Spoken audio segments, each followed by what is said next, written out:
भगवान के नाम से प्यार हो गया। हिरण्यकश्यप ने मरवाने की कोशिश की, हाथी के सामने डाल दिया। हाथी के सामने डाला, भगवान ने रक्षा की। शेर के सामने ले जाकर के डाल दिया, भगवान का रूप दिखाई दिया। शेर जमीन पे बैठ गया। नौकर विचार कर रहे, हाथी ने दावो ना है, शेर ने खाओ ना है, मतलब जहां से भयभीत है का। फिर लेके पहुंच गए, महाराज गजब हो गया। क्या हुआ? शेर ने उन्हें खाओ नहीं खाओ, ले जाओ सर्पों की बामी पे डाल दो। सर्पों की दशा क्या थी? हारे लाल ब्याल भूचाल करे तत्काल मूंगिया न्यारे, कछु चाल चटकने चूर रे चतुर चौतारे।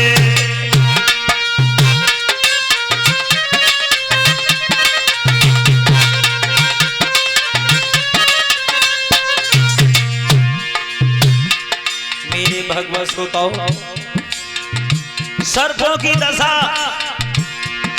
हरे लाल ब्याल भूचाल करे तत्काल मूंगिया न्यारे, मूंगिया न्यारे, कछु चाल चटकने चूर रे चतुर चौथारे।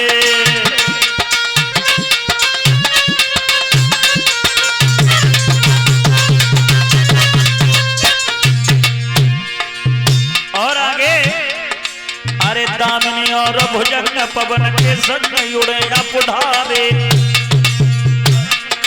काऊ की लंबी पूछ रे कछु नागे मोछिनवारे।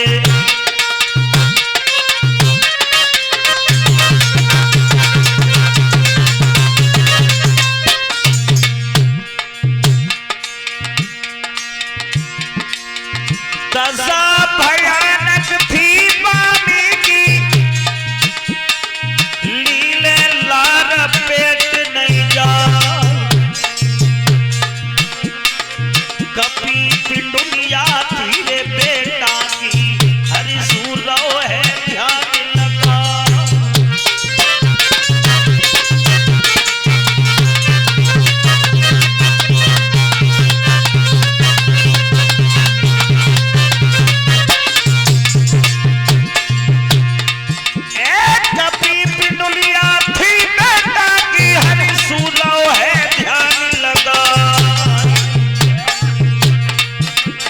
कहां पे देर करी बगुधावी, लाखों करिया नए दिखाई।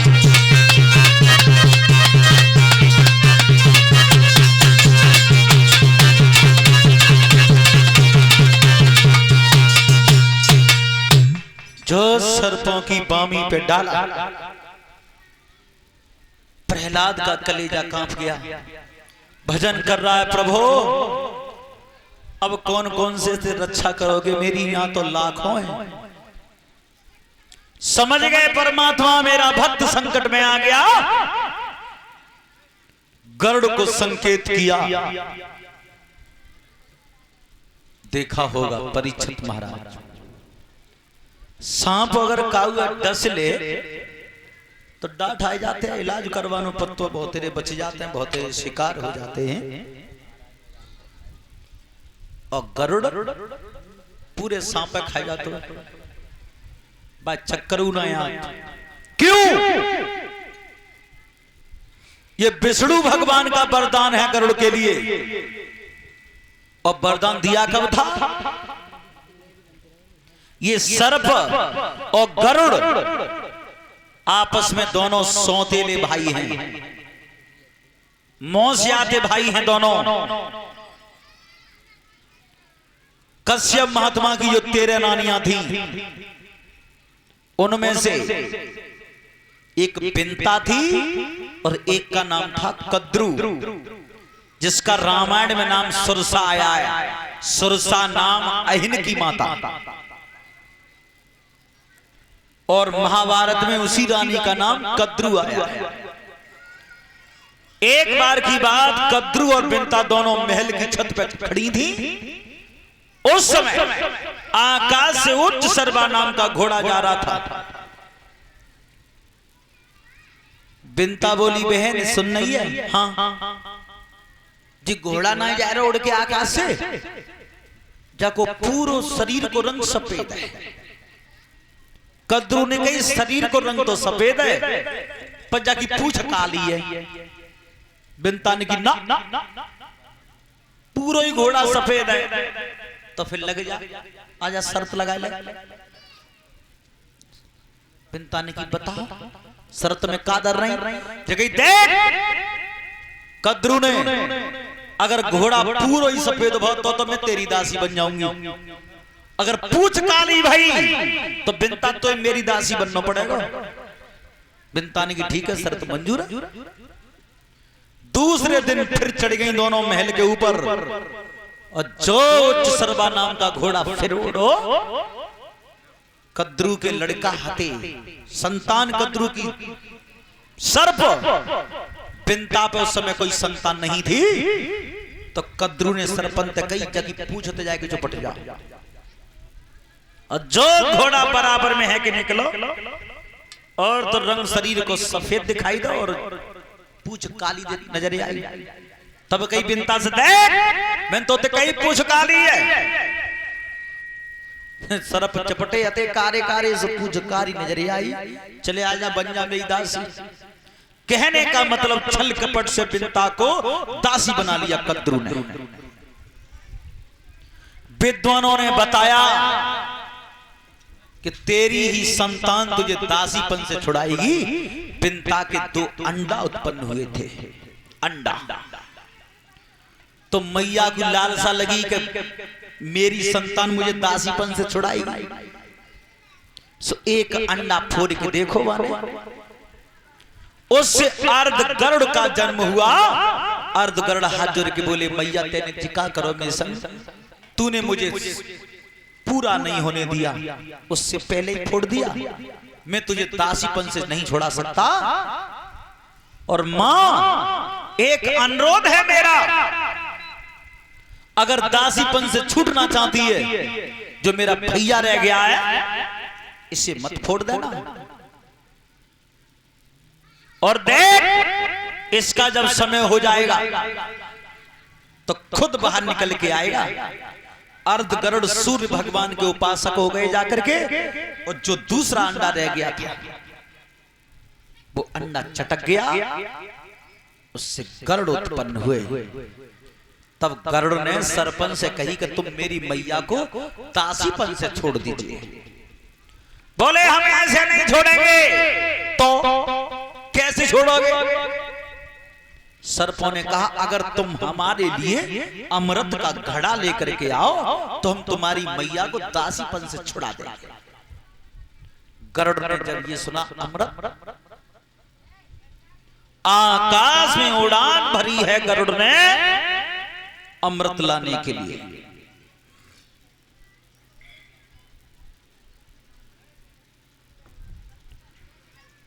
वो जागन आकाश में उड़ान भरी,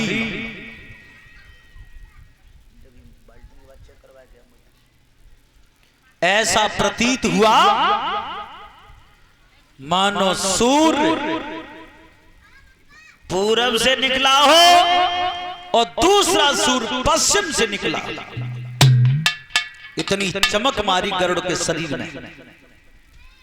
समस्त देवता इकट्ठे होकर के आए, रास्ता रोक लिया गरुड़ का, और जिकई तई बताओ, हे पक्षी हम तुम्हें पूछना चाहते हैं,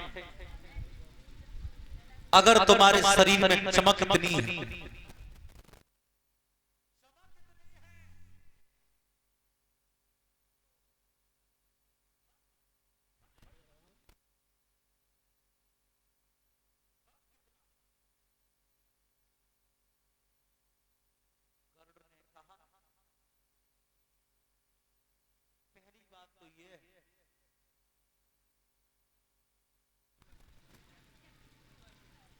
अगर अपने शरीर का बल अपने मुंह से बखान करे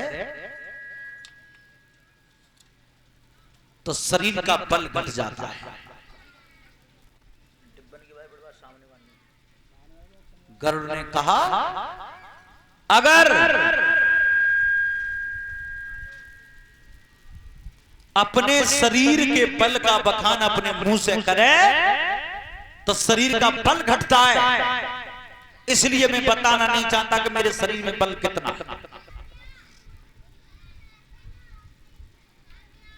देवता बोले तो उन्हें माले में तो बच जाती, जब चमक कितनी है तो बल कितना है।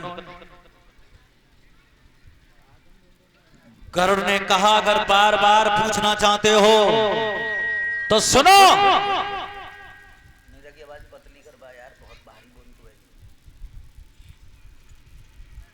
पूछ रहे हो तो मैं अपना बल बता रहा हूं, बल कितना।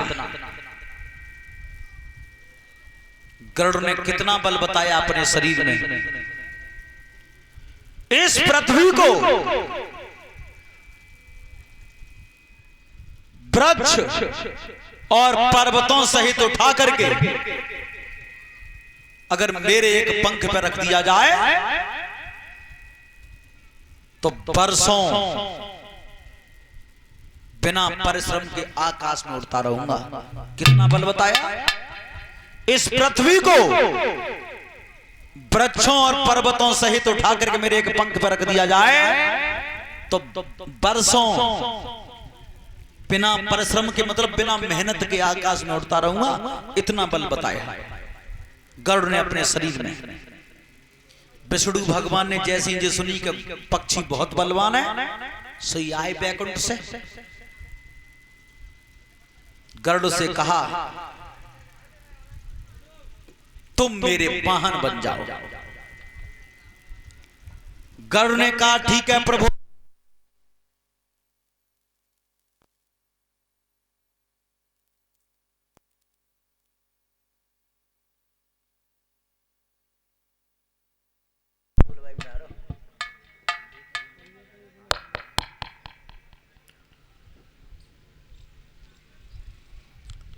विष्णु भगवान ने कहा तुम मेरे वाहन बन जाओ।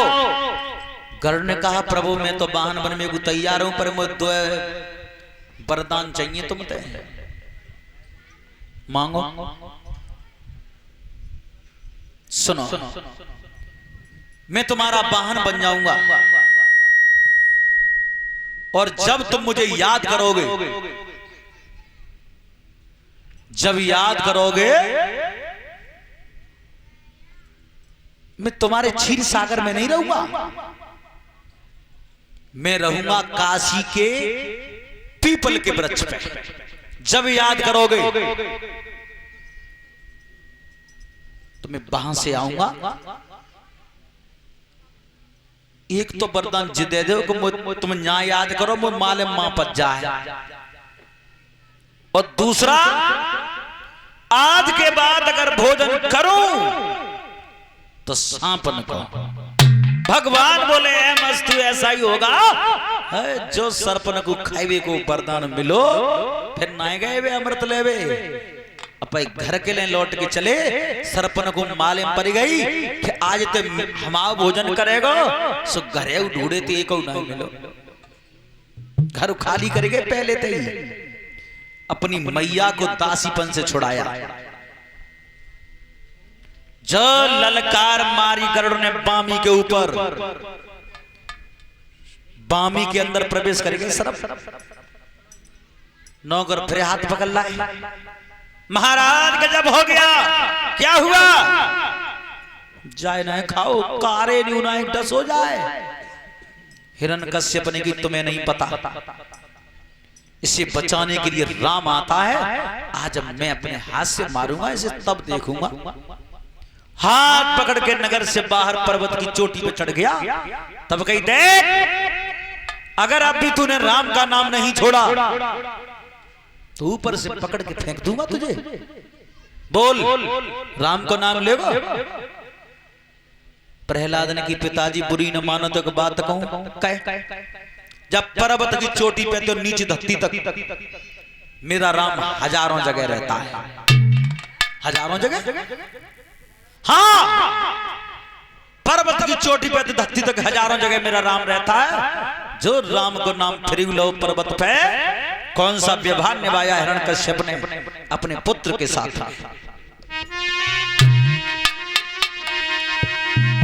हारे तब लात कमर पे भैया मारी,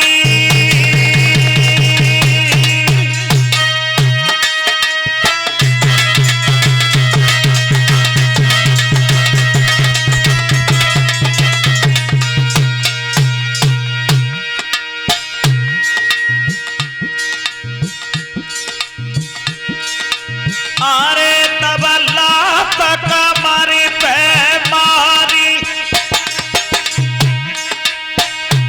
और नीचे डाल दो या तारी।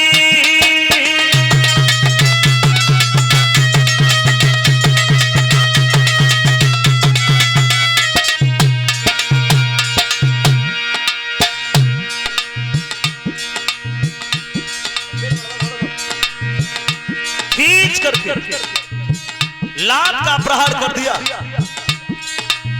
प्रहलाद नीचे गिर गया।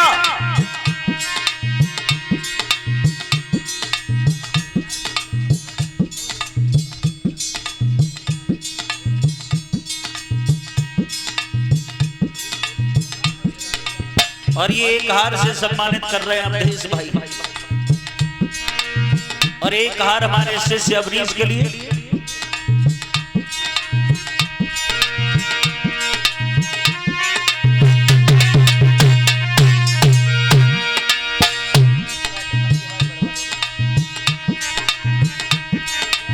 प्रहलाद जैसे ही नीचे गिरा,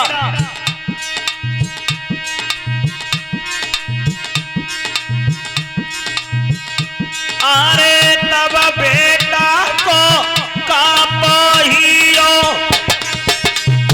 और तखन नाम नाम को लियो।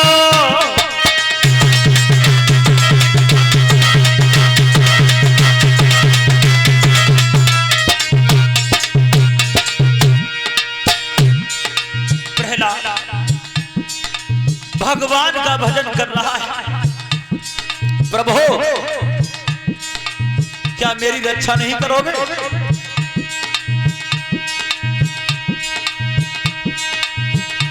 अरे तब बेटा तो कापहियो तखन नाम नाम कोई लियो।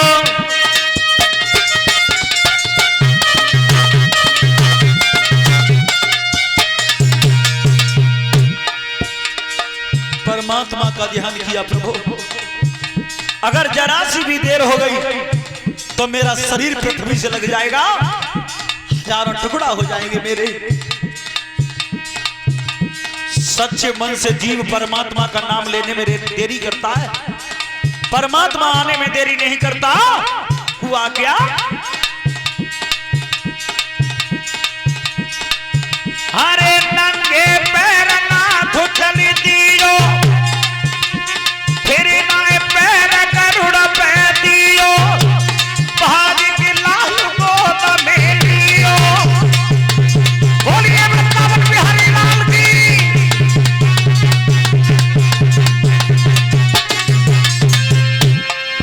ऐसा हुआ,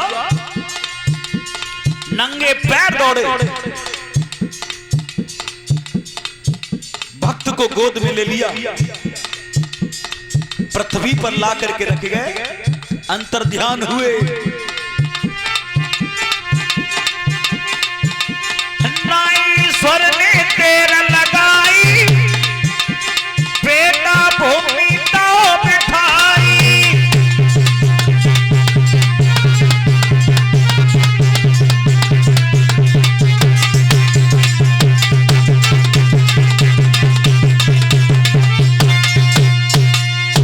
बोलिए गोविंद भगवान के।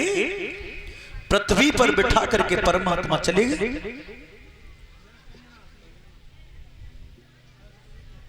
कलश वाली बेटियां, कलश वाली बेटियां खड़ी हो जाए।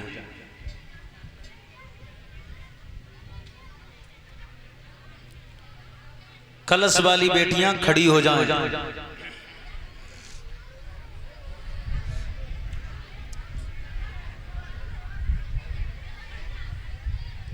ताली बजाते हुए कीर्तन बोले, उसके बाद देखते हैं कथा की ओर।